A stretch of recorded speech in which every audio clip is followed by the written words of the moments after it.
The following is an Outdoor Channel original production. All students forgot their bear spray today. My bear spray is right here. Since I'm the only one with protection, pepper spray, I will be the only one to live to tell the story. My name is Tim Dowd.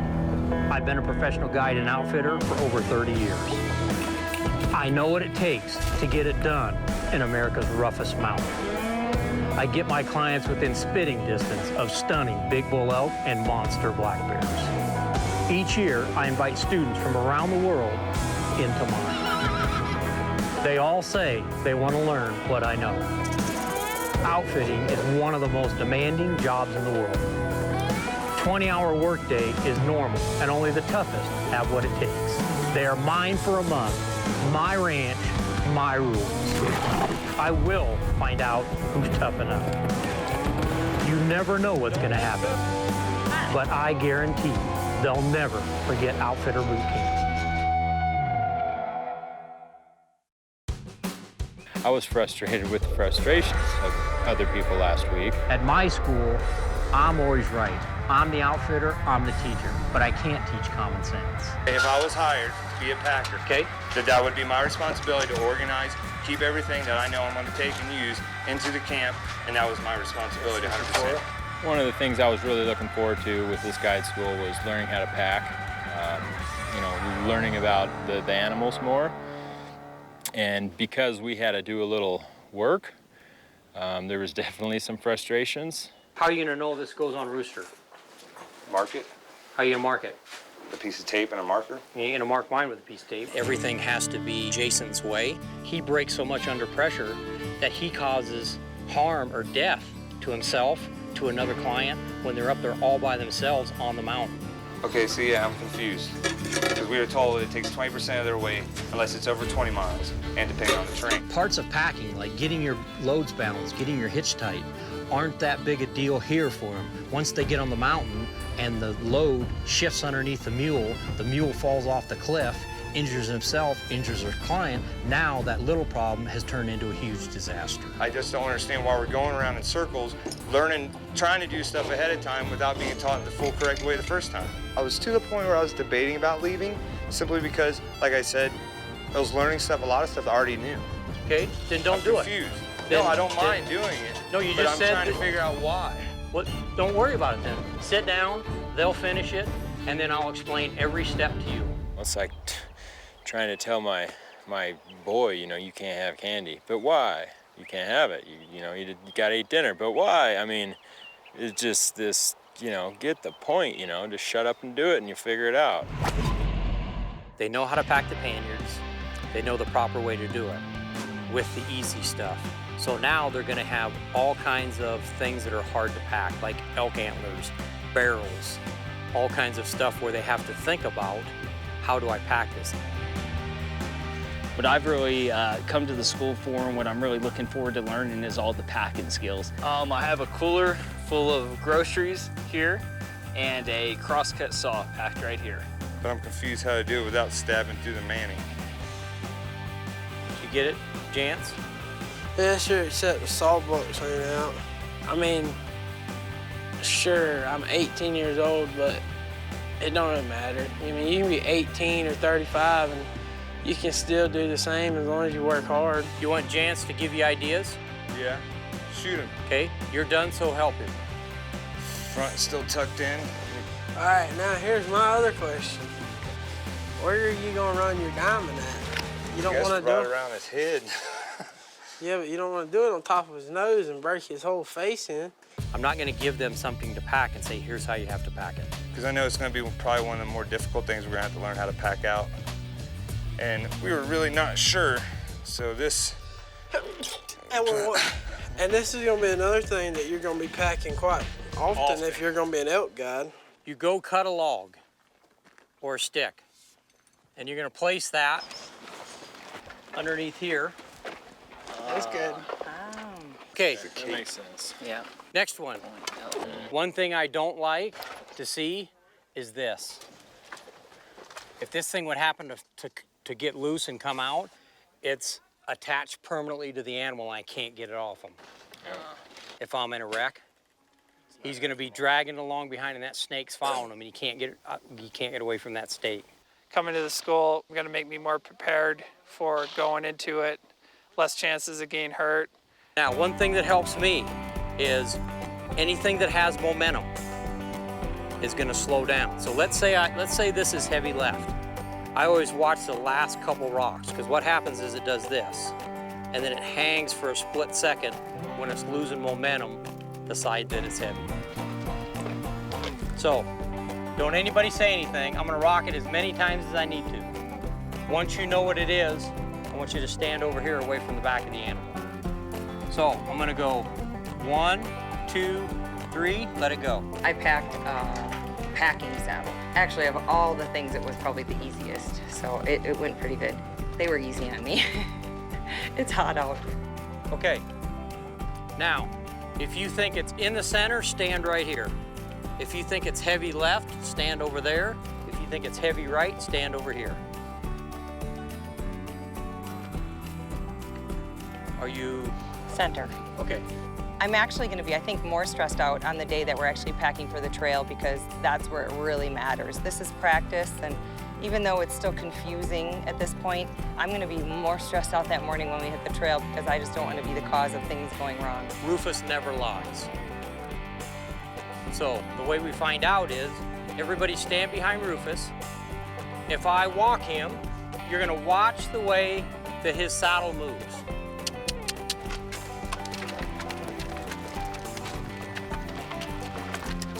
Pretty level. It's pretty even. Where last week I got really discouraged because coming from the field, my background, being around the horses and everything else, I got really discouraged from that because I already knew all of that. Ha! Don't get yourself drugged. It's not worth it. Let the mule go. Right. Outfitter Bootcamp, presented by Pelican, is brought to you in part by Valero, keeping America moving. By Scentlock, carbon alloy is making you and Scentlock the deadliest combination. Go RVing. Find your way. Visit GoRVing.com. And by Cabela's, the world's foremost outfitter.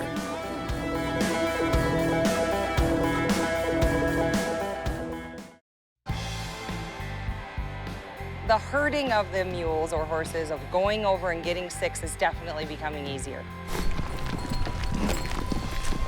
15 minutes, we want them all caught. Let's get it.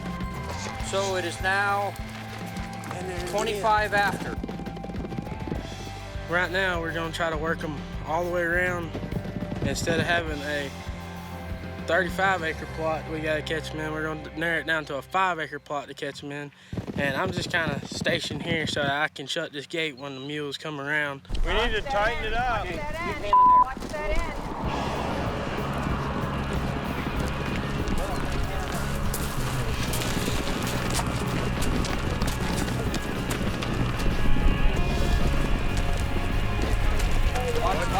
Watch.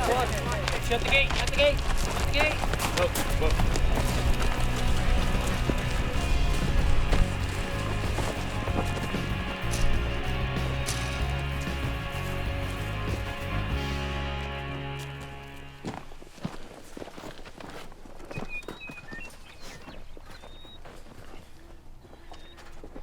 Okay, harder or easier?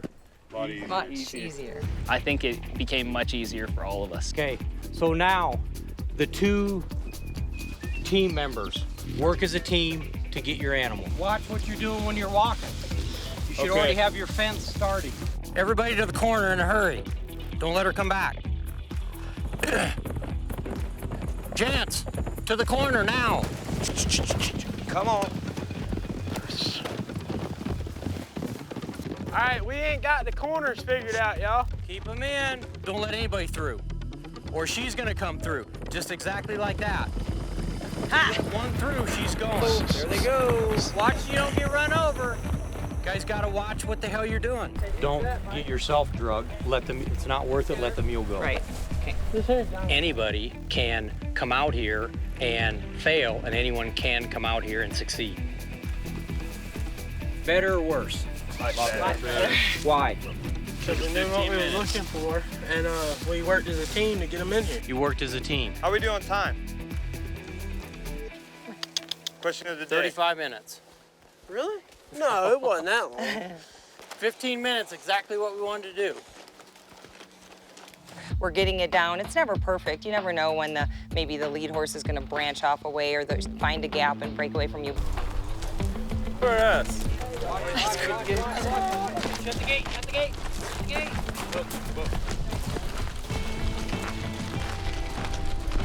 We've definitely come a long way on that, and we're getting much better.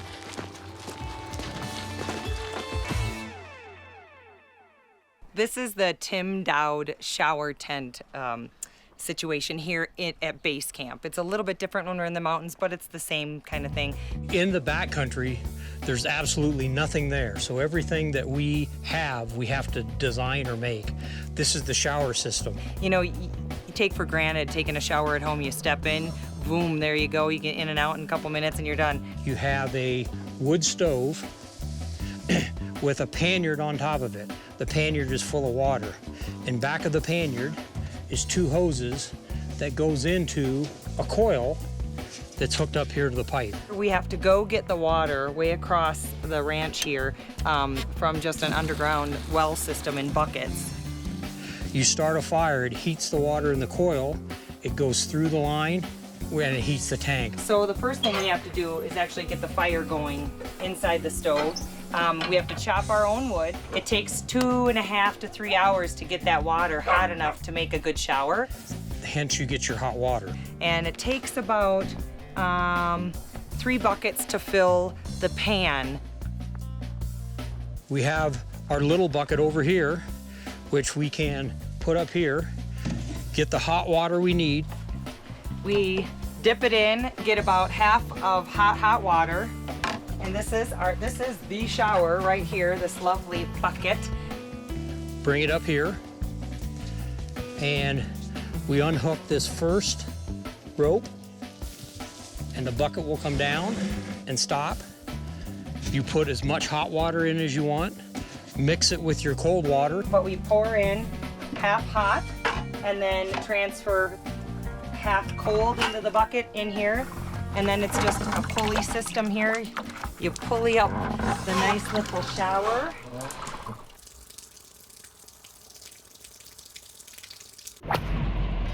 The one thing that I will not tolerate is somebody that's lazy. Whether it be a student or anybody, I can't stand a lazy person. Jess, how are you feeling this morning? I'm sleepy. If you want it bad enough, there is absolutely nothing physical, anything that can stop you. It's just how bad you want it.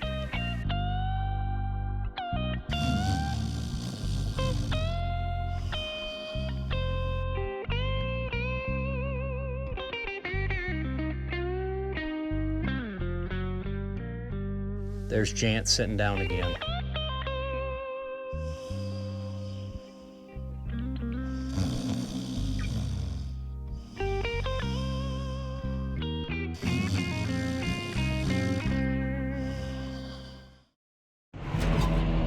One of the biggest challenges that a guide will have on the mountain is we have to have the meat and the cape brought back in the shape it's in. We have to keep dirt away from it, we have to keep flies away from it. It has to be kept in pristine condition.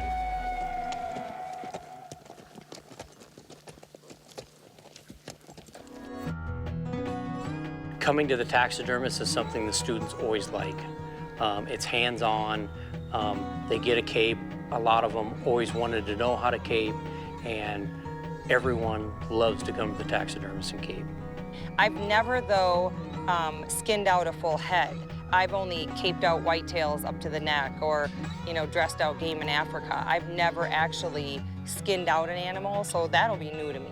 I've skinned animals out, but we just kind of skin them out up to their head and saw their head off and throw them in a barrel. This is Ray Hatfield. He owns this taxidermy shop, Nature's Design. We're gonna cover caping, field care of animals, etc. What we're going to try to do is show you everything from when you have the elk down, I'll go through different things and I'll try to explain why we need them that way and show you on some forms and things why we're going to cut them in a particular way that we would like to see them to make the mounts turn out best. And this one does have some horns, so what we're going to do is start with a Y cut back here. We're going to go down about halfway there, and this will be the straight line where it would go all the way down the rest of the back. And this just takes practice, but you can basically feel where the ear comes into the skull. We want to take that and pull back on it, keep everything tight, and get it where it pops off right next to the skull. You should be down to bone. One of the biggest problems that students will have the first time they have an elk down in front of them is the sheer size of the animal.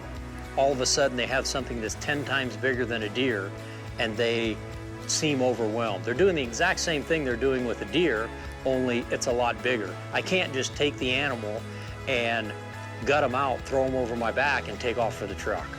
And that's why when we teach meat preparation and taxidermy, the students need to make sure they're paying attention.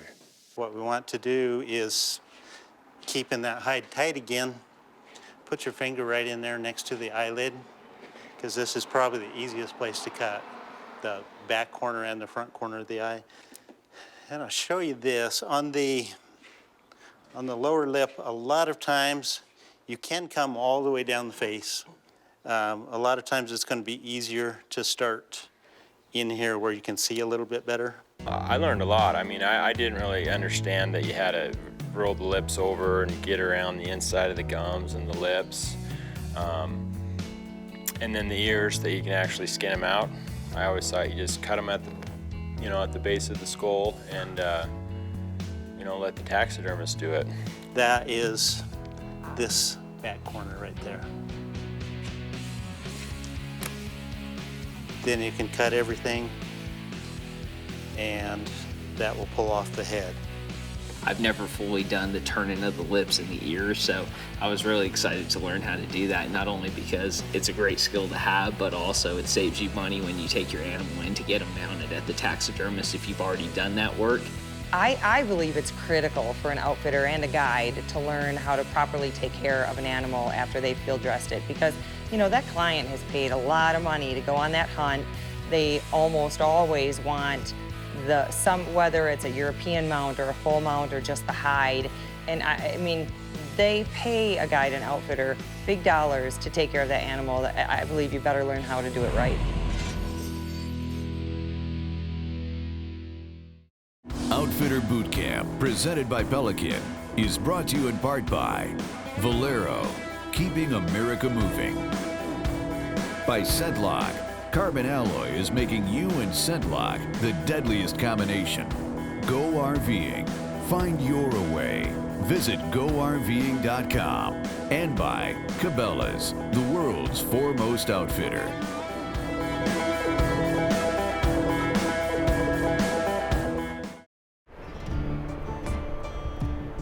Today we're going to take a practice pack before we go into the mountains, into camp. So this will be the very first time that, number one, the students are riding out of the arena.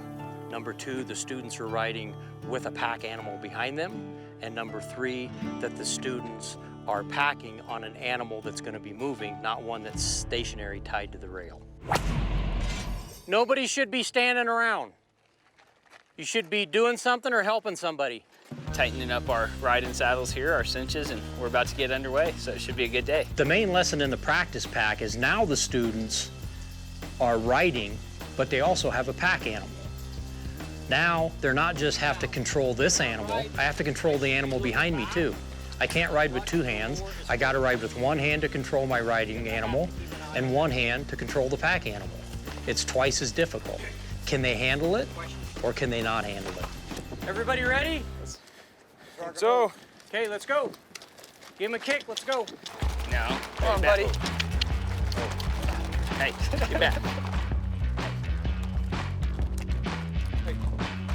Everybody keep an eye on your loads.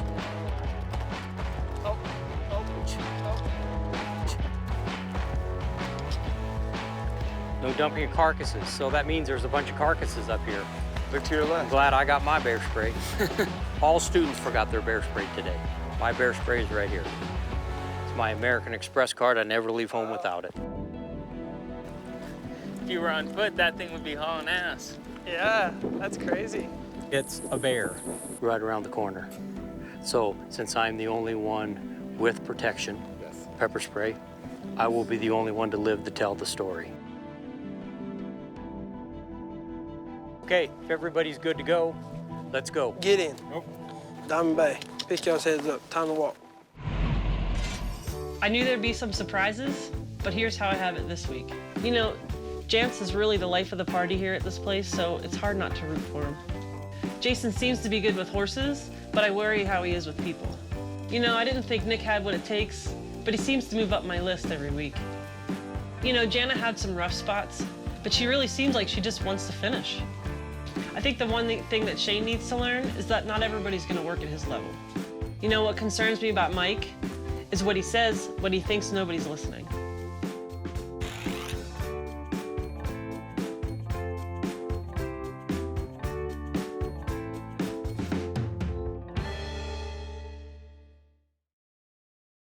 The trail that we take in and out of camp is one of the rougher trails that I've taken. It's not a long trail, but it's very rough, where we climb up and go through the pass that's very steep and doesn't really have any level places where we can allow the animals to stop and take a breather. In fact, it's so steep and there's so many rocks that are very slick that we actually get off and walk going uphill, which is something you very rarely do in the mountains.